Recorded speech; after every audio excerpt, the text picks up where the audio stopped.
Hi, everyone. My name is Jules Urbach. I am the CEO and co-founder of OTOY. How many people in this room are familiar with OTOY or Octane? Oh, great, a lot of people. How many people have seen my previous Unite presentations and have followed some of the work that we're doing for OctaneRender? Great. So a lot of what we're talking about today is really our roadmap for next year inside of Unity, and also a preview of our technology roadmap. I usually start these presentations by giving OTOY's overview of how we see the industry changing. I started talking about the 2020s maybe 5 years ago, and now it's really upon us, and the next decade is going to be pretty spectacular, especially for content creators and developers. The trends that we've been following and that we've been working towards enabling are basically photorealism as a commodity in game engines, having all that be real time. You're seeing that convergence spectacularly happen inside of Unity, and things will be intuitive. I think even the things that you've seen today and this week at Unite show that even coding is something that could be more visual, and that's true for a lot of things that will happen going forward as AI and other advances really make content creation and development much simpler and much more democratized. Good. So OTOY's mission is to help democratize content creation, publishing. I mean, they really go hand in hand. And we have a specific focus that we've been talking about for a while, which is holographic media.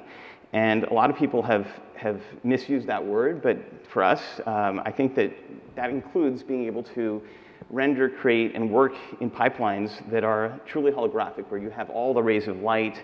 That is something that, frankly, until you have holographic displays, it might be very hard for people to imagine truly what holographic content could really look like. But we have approximations today through AR and VR where we can at least see things spatially. And of course, phone-based AR, and phone-based AR in particular, is something that Unity is fantastic at and that we're very focused on as well. But our tools and our software are really developed around capture, rendering, and streaming. And if you've ever used our rendering software, it's called OctaneRender. It's the first GPU spectrally correct path tracer. It's awesome. A lot of TV shows and films now are actually just rendered in camera, all in Octane. This is The Crown from Netflix, Westworld, and most recently, Ant-Man and the Wasp. The entire 2-minute title sequence was all rendered in Octane for Cinema 4D. And Octane is 100% on the GPU. There's never been a CPU version of Octane, and yet the quality is actually, in some ways, it's superior to how films and visual effects are typically done. There's no baking step, there's no bias. If you have caustics and you have light rays, it all is done in that frame. And that's something that is slower, but again, with advances in GPU rendering and AI, we've gotten Octane to be pretty fast. And we're very proud of the fact that even in Ant-Man and the Wasp, the one series of shots that were done with Octane were the only effect shots in the movie that were actually rendered left and right eye 4K, and roughly about 15 minutes a frame on 4 GPUs, and that's pretty good. What's even more exciting, though, is what we're doing with Unity in terms of bringing Octane and the same renderer that you guys have just seen rendering these films and television shows. It's been free inside of Unity for over a year now, and we've been updating Octane as well with a lot of new technology, both for real-time and for offline production. So the goal for us to integrate in Octane and Unity and make it free is to give people this amazing tool and to let them pay their way towards higher-end versions of Octane that give you more toolchain integrations or cloud rendering. But ultimately, what's actually shipping in Unity for free since last year is actually not very much different than what people are using to do final frame visual effects. So it's an awesome collaboration, and we're incredibly excited by that. That's a huge part of our vision. The other big partnership that connects back into this ecosystem, even with Unity, is Facebook. So a couple of years back, we partnered with Facebook around building light field cameras, volumetric cameras that actually feed into this pipeline. Just at Oculus Connect 5, they were just updating that roadmap. And OTOY is right in the middle of that. We're providing cloud services that can take light field data from cameras that are built by Facebook partners, such as Red, and then we deliver Octane integrations in various tools, including Nuke and After Effects, but also Unity, which is pretty exciting. The Red camera is beautiful. It's very expensive. It's shipping next year, but that truly is probably the last great hope for doing good light-filled camera capture. A lot of other companies have tried to build these things. I think Red's going to succeed, and I think Facebook as a partner is going to make it really happen. This is how the camera data inside of Unity works, for example. You can take volumetric data. This is captured on the rooftop of Facebook, and you can then mix that with anything in the Unity scene graph, and you can then re-render that out and publish it on the cloud or in your Unity application with our toolset. The other part of our mission really going into next year, though, is to bring novel features and really the state of the art of GPU rendering. We want to make that something that is also available to all Unity users. And I think we've been sort of chunking our releases of Octane every 2 years with different areas of focus. GPU rendering, when we started about 10 years ago, was not a thing. People were very skeptical that we could get Octane quality and make it fast. And at this point, I think it's a given, ever since Octane 3, really, that we could do commercial work and movies. I mean, I think Ant-Man and the Wasp was rendered in Octane 3, not even 4 or 5. So, we're definitely now at the point where, okay, we've I think largely solved production visual effects on GPUs. We've given that to put inside of Unity. The next step is making that quality happen in real time. And that was our focus this year. And next year, we're focused on a couple of other things. Namely, how can we make this all happen in a for devices and media content that's going to be holographic in the coming years and decades. So this year we released Octane 4. It was in beta in March. It's now at the final version. There's a lot of awesome features that are already in Unity users' hands. But I think one of the biggest ones was that we integrated a real-time game engine path tracer that we've been working on separately for many years called Brigade. And this is Brigade running prior to its integration in Octane, but it gives you really fast, noise-free results. And more importantly, it can drive game engine mechanics, full path tracing. Now, this is something that even with RTX and ray tracing hardware and hybrid rendering, is still tough to do. And even then, what you were seeing there was actually running on a pretty old GPU. So having this inside of Octane is pretty great. We've also spent a lot of time working on AI to let renders that would normally take a few minutes, like this scene, converge in about a second. So Octane, the way Octane works, if you're not familiar with it, even though it's live and it's real time, it is noisy until all the light bounces around. And it can take a few minutes sometimes to get final quality perfect frame, unless you intervene and use machine learning like we're doing here to provide an absolutely awesome denoised result. And I think this is state of the art. It's very hard to do denoising through glass and through refractive surfaces, but because the denoiser is actually trained on all the different pieces of the engine, it understands light transport and materials inside of Octane, and it's not a post-processing effect. It works really, really well. So the fact that most Unity users don't have a lot of GPUs or a lot of time, I think the AI denoiser that's currently in Octane 4 is going to make their lives a lot easier if they're going to be looking to render cinematic output with Octane. You can also use this for baking as well. We introduced a new sky model, which is great. And our work with Unity has been sort of twofold. We want to provide tools that can be used even if you're not using Octane to render. So we've been working on providing GPU baking. We've had that for a while now, but we've also added AI denoising to that system. And you can also just render beautiful light field content with Octane as a cloud service. We've been working on making that happen at scale. But even locally, you can do really great stuff with the GPU Light Mapper. And we've also improved significantly Octane's universal material system. It's very close to the HD scriptable rendering pipeline that Unity's been working on. And more importantly, with Brigade engine integration, we now have the tools to deliver path trace games that are entirely built in Unity in game mode. So we are actively working in the next year to provide runtime versions of Octane that can run on low-end hardware, even mobile devices. So some of that will be things that we'll look at in a little bit. Our roadmap beyond Octane 4 is actually starting pretty much beginning of November with the test release of Octane 2018. We're stopping the numbered versions of Octane because we're going to be doing many, many updates a year at this point. And we are just moving to year-based system, but there is still a core engine update in this next release. It's got a lot of great stuff in there. There's a lot of work that we've done around procedural shaders, both for lights and for surfaces. So we introduced Vectron, which allows you to create OSL shaders in Octane or Octane for Unity, and it generates on the GPU infinitely complex terrains without any single triangles, memory, or primitives being used, and this works across space and time. So you have really powerful tools that you can create totally procedurally right within the engine. And as you can see here, things like motion blur, anything that's temporal, all these effects work really well with Vectron. You can also do Boolean operations.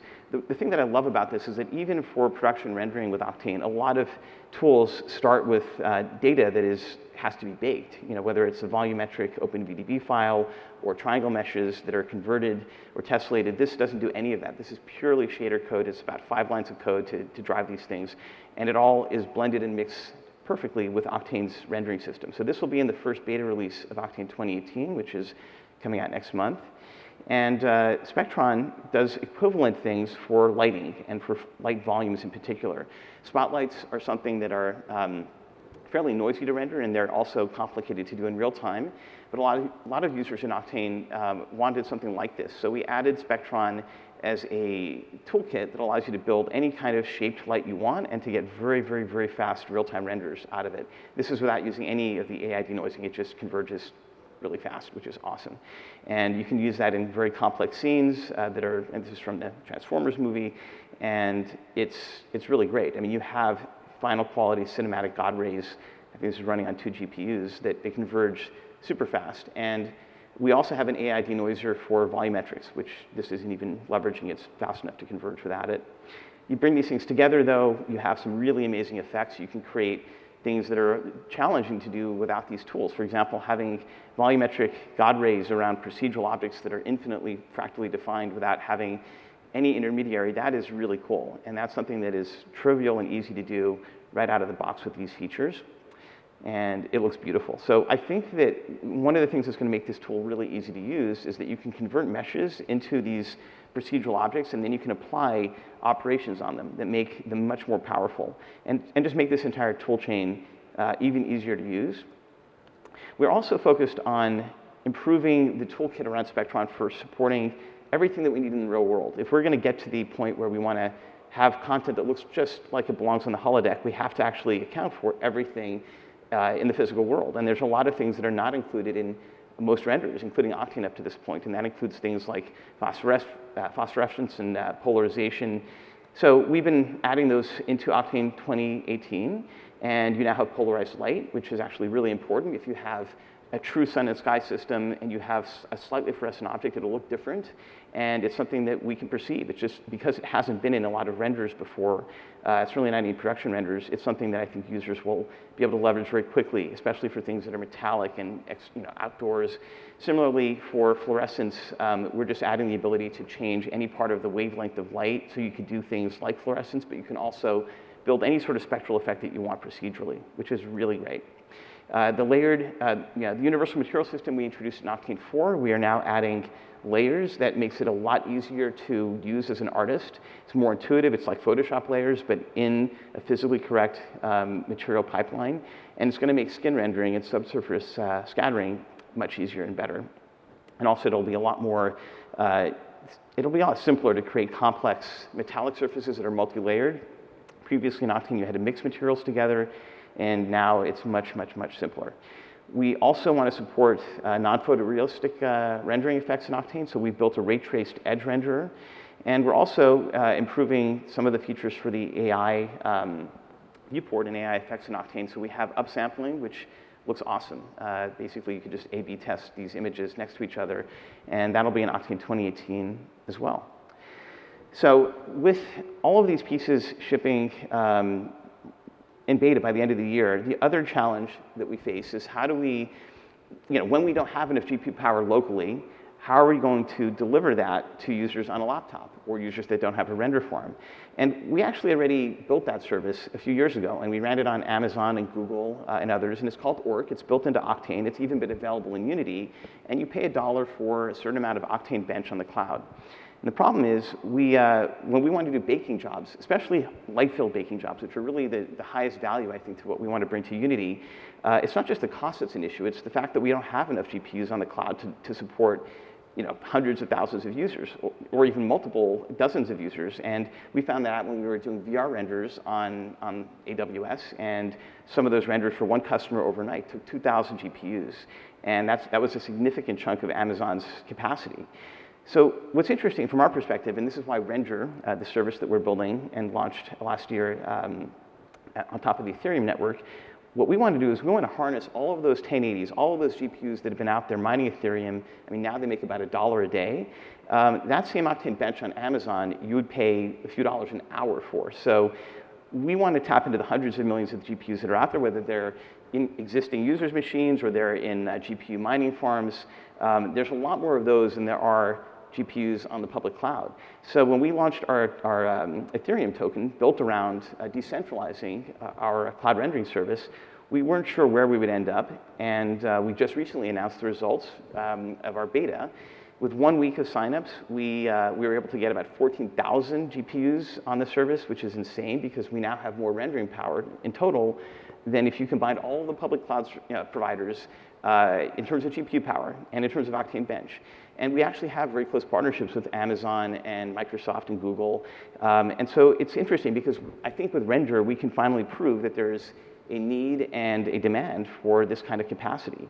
And there's definitely differences between rendering your job on the public cloud versus Render. These are untrusted nodes, so there's no guarantee that your data won't be snooped on and taken away. But the thing that's crazy that we discovered running this business is that a lot of render farms that aren't Google or Amazon don't have really very good security. You'll see files from the last user sometimes on virtual desktop sessions. So Render, even on decentralized, untrusted nodes, will be at least end-to-end encrypted, and it'll be more secure than I think a lot of render farm services currently are.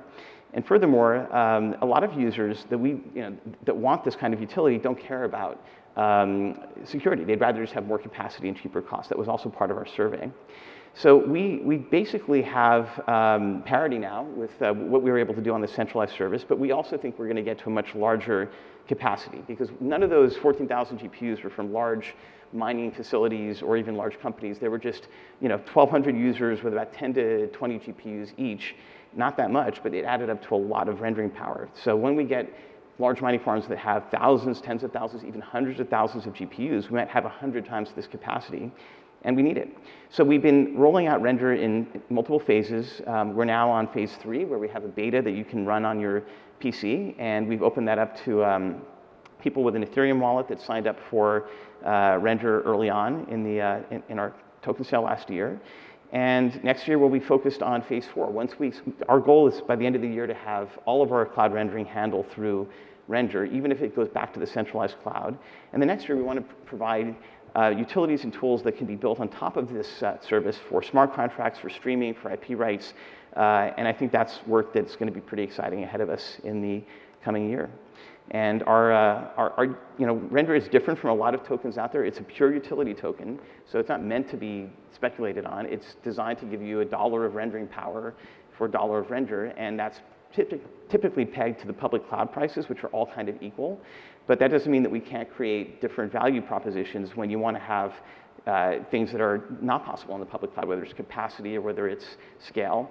But I think it's a really awesome use of the blockchain. And we are probably going to have to look at the Ethereum blockchain, which is currently our foundation, and switch to something faster because the transaction times, especially for what we want to do next year, are slow. So either Ethereum will solve that or we may go to a different blockchain, which is totally fine and possible. It happens all the time, and there's a lot of great work being done around improving speeds on many open source systems out there. We've also built an SDK. So we are not just, the way that we want to envision Render going forward is that we can put out Octane or other services with a tool chain that is, that is easy to program. And so we built this around GLSL compute. Obviously, Render is very focused on GPU computing, and we're rebuilding all of Octane in this framework, and we've actually gone pretty far with that. At SIGGRAPH, we were showing we now have the path tracer, a pretty decent chunk of Octane running on iMac, on Metal. So we have different backends for these different processors. And most impressively, we actually have Octane running full path tracing 30 frames a second on an iPhone 8 and a 10. And you can even run Octane Bench, the benchmark on it. And it's pretty amazing to sort of see this kind of power on phones and tablets, but there's definitely convergence happening where you're seeing the GPUs and even the CPU power on iPads sort of go past what's possible on Intel integrated graphics and even lower end discrete GPUs. The other thing that we're doing with the Render SDK, which is really important for next year, is we've also leveraged the Vulkan extensions that NVIDIA has provided to use the ray tracing hardware that's inside of the RTX 2080s. And Octane Bench already is just about 2 or 3 times faster just from that very simple switch. It's not completely trivial, but it's something we're able to do in a few months. And we probably can get to 8 or 10 times the speed with a very different type of render than Octane, which we're exploring. But ultimately, you bring all these pieces together and you have a pretty awesome workflow built on a powerful network of decentralized nodes that can give you a lot of compute power. I think that's ultimately going to be necessary even for real-time games that are powered partially by the cloud. You're seeing a lot of movement from Microsoft and Google and others in going back to cloud gaming. But I think hybrid approaches are going to win out. And when it comes to AR, which I think is today the most impressive and large platform, phone-based AR, I mean, for spatial content, I think that there's a lot of pieces we've already built that are pretty great. So on the capture side, we have tools like Lightstage, our partnership with Facebook. And on the client side, we have actually done a lot of work with Oculus and others and Samsung on providing clients that can stream volumetric and light field content. And this is an example, for example, in Unity Editor, when you create a baked holographic light field in Octane, you can bring it back in Unity and you can have that be treated as a game asset, and that's pretty cool. And similarly, that same experience can be published and streamed to a phone. There's nothing to download. You don't even actually have to have a Unity app in there. We have a baseline app that can bootstrap the Unity engine or stream it live. There's even a JavaScript fallback, which is pretty cool. Our work going forward, and I showed some of this in the past year, has been not to have pre-rendered and pre-computed light fields that are static or not usable in dynamic games. It's actually to make it so that you can actually drive a game engine purely with baked light field assets, because this basically gives you absolutely super fast speed and super fast quality on the lowest end hardware. And last year at Unite, I showed this demo, which was basically taking 2 light fields that had been pre-rendered in Octane on the cloud service and bringing them back into Unity in VR, mixing them together, and showing how we could actually get things like reflections and shadows without fully re-rendering the whole thing to happen in milliseconds, which is awesome.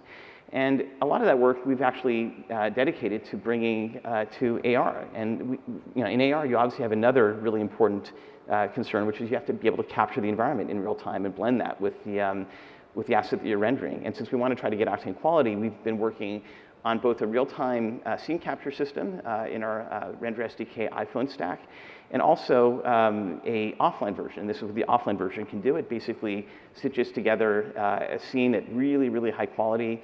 It also runs on GPUs, and it runs on Render as well as our centralized services. But it is something that we want to deliver to all users that want to have it, and it can be integrated in applications. And it gives you essentially the best of both worlds. You can have high-quality offline scene capture, or you can do it all live in real time.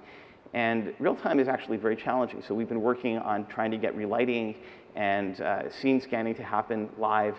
And at SIGGRAPH, I showed this demo, which is really cool, which is basically partially pre-computed asset out of Octane being lit and casting shadows on the environment. And all of this is happening on the iPhone, and it looks awesome. So the future for AR with this kind of pipeline is pretty exciting. And I do think that for now, that's going to be the largest audience that we have for AR content.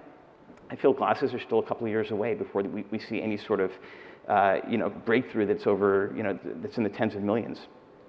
So I also showed this last year, and this is kind of where I want to wrap up and take things, because it's really, in my mind, the future of where we're all going in the 2020s.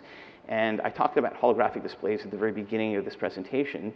And last year I showed this video, which was how we were testing possible future holographic display technology by having eye tracking or face tracking, and then taking our light field renders and beamforming them into at least 1 or 2 of your eyes.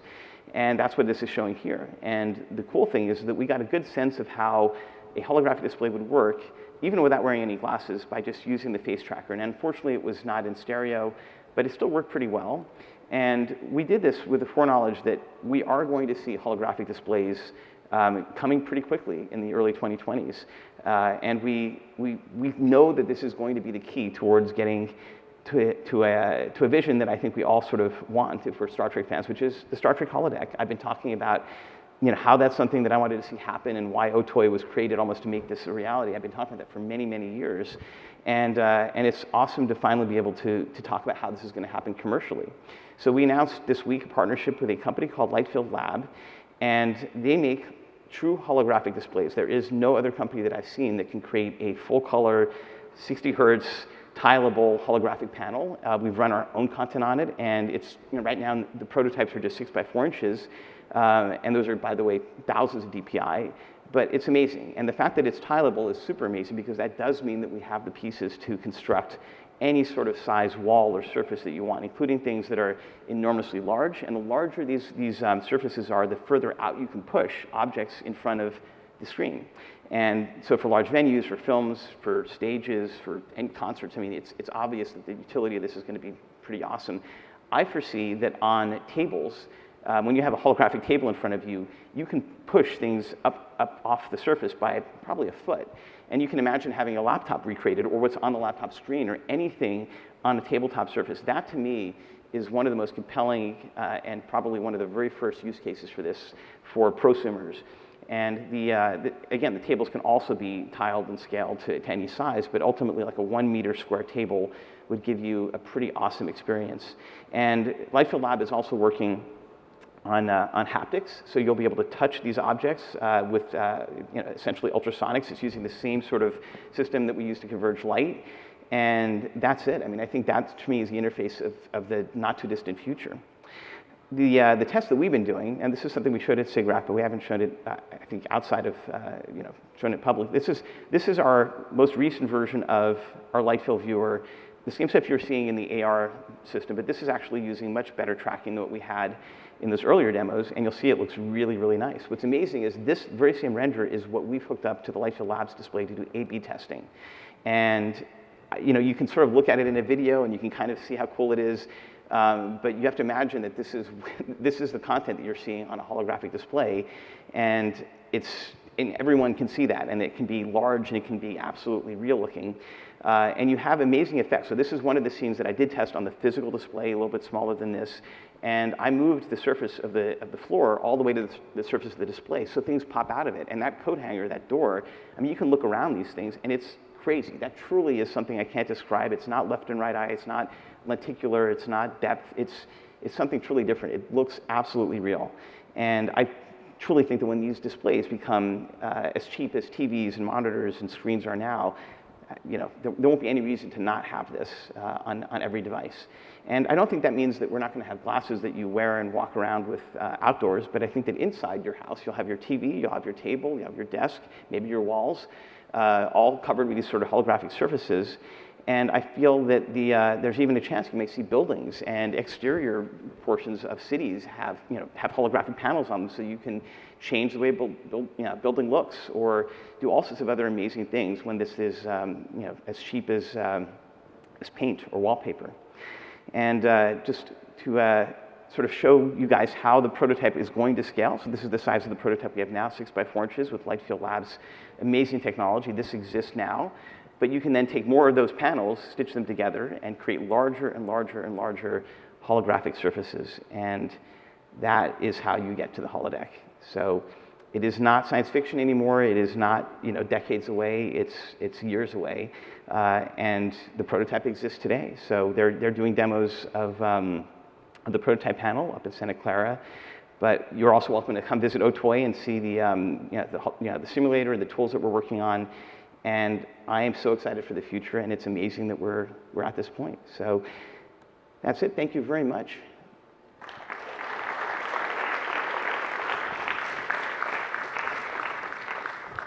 I think we might have a few minutes for questions if anyone wants to ask anything. Yeah, these holographic displays, how do they work for multiple users? Can you talk a little bit about the physics? I can talk to, I certainly can. It's basically as I was saying, that 6 by 4 inch display is 16K by 10K. So it's thousands of DPI. I think the final shipping panels are 4,000 DPI. So you have, imagine a square foot of these things is 32K by 32K, 1 gigapixel. And the principle is that you have a nano filter over those super high resolution pixels. And that is shooting all the possible rays of light that allow you to converge and create a true light field in front of the display or behind it. And you have to ray trace that. There's no way to rasterize it. And that's, in principle, how it works. If you've ever dropped in an object in one of those toy concave mirror things and you see the object sort of floating above it, like Pepper's Ghost, that basically, the reason that object looks real is you have all the rays of light with them, in an analog fashion being converged around that circle. And that's exactly what the digital version is doing with these holographic displays. You just have to get to a high enough density, and you have to have the mechanics and the optics right to be able to actually do all this at scale. And until I saw the 6 by 4 inch prototype working with our content, I was still a little, like I knew in principle it would work, but it really is pretty amazing. And it's nothing more exotic than that. I mean, it's obviously an insane amount of hard work and technology that Lightfield Labs has done to make this happen, but it's truly something that can be as cheap and will scale just like cell phones and screens and 4K TVs have gone down in price 1,000-fold. You might see that happen with Lightfield displays for the same reason, but it's nothing super exotic. It's not doing, it's not shooting, lasers into space and burning holes in the atmosphere or whatever. It's different than those approaches, and it's superior to anything that is, that you may see out there with a little, with 4 views or lenticular views. There's nothing I've seen quite like it out there, and it is full motion, and it is, nearly 1,000 nits. So it's a beautiful, awesome, sort of slice of reality that you can control, hopefully with all the tools that we're building and all the partners that we're bringing in for content, including anyone making games in Unity. Oh, hello. Is there a chance to go and have a look at the actual display in Santa Clara? Is this like open for public, or is it going to be open in the event? I'm sorry, I couldn't hear the question. Is there a chance to see the actual display? I mean, you said it's somewhere in Santa Clara in the lab. Yes, Lightfield Lab is, their office is in Santa Clara, the display is there, and they got one. All right, yeah, I work there. I just probably around the corner for me. So email them, lightfieldlab.com, or you can certainly contact them at, I think it's oh, that's sweet. Yeah. Cool. And yeah, I mean, or follow us on Twitter. This partnership is a very long-term and deep partnership, so we're going to be doing stuff together with them for a while. And yeah, I think if you're interested in seeing the display, contact them. And oh, cool. There's a long waiting list, but yeah, probably. But this is not also something that is years out either. I mean, they're obviously very focused on large venues first, and that's where obviously like a lot of new technologies, especially large screens or large displays. There's more until the scale gets to be consumer level. I mean, that's kind of where they're focused. But yeah, the technology is amazing, and if you also want to play around with how the content creation pipeline works, that's what we're here for as well. So OTOY is definitely committed to this pipeline. And yeah, there's a lot of other approaches, I think, to doing this, but I think Lightfield Labs is the one that's going to get us to something that looks real in full color, full motion, and it's infinitely tileable. Thank you. You're very welcome.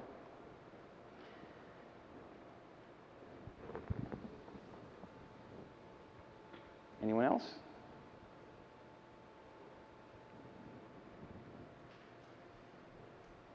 Okay, so you said that you have like up to 3x difference with the new RTX cores, right? Yep. So is there a chance to, I mean, what's the estimate for the OctaneRender update so we can actually use the hardware? When we're putting it out. It's like 2 months or 3 months, you said? Well, right now the drivers for releasing that are iffy because we have two backends. We have one that's built on optics, and the Octane bench for that was something that we actually did share publicly. It was in a Forbes article, and it was 370. So you get about a 30% speed boost with optics on RTX, which means that a 2080 is double the speed of a 1080. And with Vulkan, we were able to get that even higher, and in some scenes, we're seeing the speed double with RTX on and off. Oh. And the Octane bench, I don't know if it'll be 3 times as fast, but it's definitely going to be closer to 3 than 2 for a lot of scenes. And we're going to ship that as a shipping stable build of Octane next year with Octane 2019, but we're going to have test builds and maybe a benchmark before, because why not? We want to sort of see sort of that progress sort of evolve. But yeah, we're going to get Octane 2018 done, and then right after all those features are in place, the next build is pretty much RTX and getting that to be stable so that we can all use that speed. That's awesome. Thank you. We're waiting. Yeah, we are too. Ray tracing hardware is insane. It's a huge win for all of us. Looking forward to the RTX features as well. I had a quick question about light map baking for Unity. Yep. I know that was a feature that was kind of brought up early on, especially last year. There's been some progress on it, but I haven't seen it really been in a state that's going to be utilized by most developers. Is that something that's looking yeah, for I think we took it as far as we could with this, and we're also making a lot of changes around, switching to the HD scriptal rendering pipeline. Unity does have a GPU light mapper, so for us, like, we felt we wanted to add something different, and it's still a work in progress. The one thing that we do have in the current light mapping system that is pretty cool is it does have AI denoising working for all the different passes. And we're definitely going to give this another shot when we have the HD scriptal rendering pipeline system in place. We're kind of stuck on the old system for now. I mean, I think it's going to take a little bit of time for everything to move over to that. However, the one thing that is completely decoupled from that is our light field baking system is object-based. So if you have this thing rendering in Octane in the viewport, you don't need to go through Unity's light mapper. We basically generate all that for you, and then it goes right back into our own custom shader that then decodes that light field and renders that.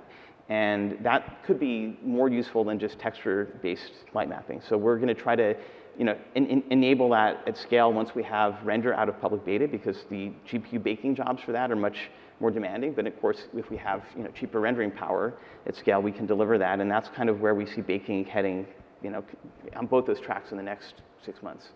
Thank you. Very welcome.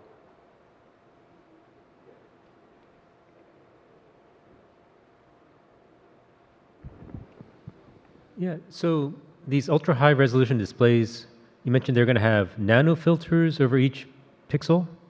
It's some sort of layer that's built on top of the high resolution display that is used to guide the different rays of light exactly where they need to go, so that you form a white light hologram or the equivalent of that. Nice. Yeah, thank you. You're welcome.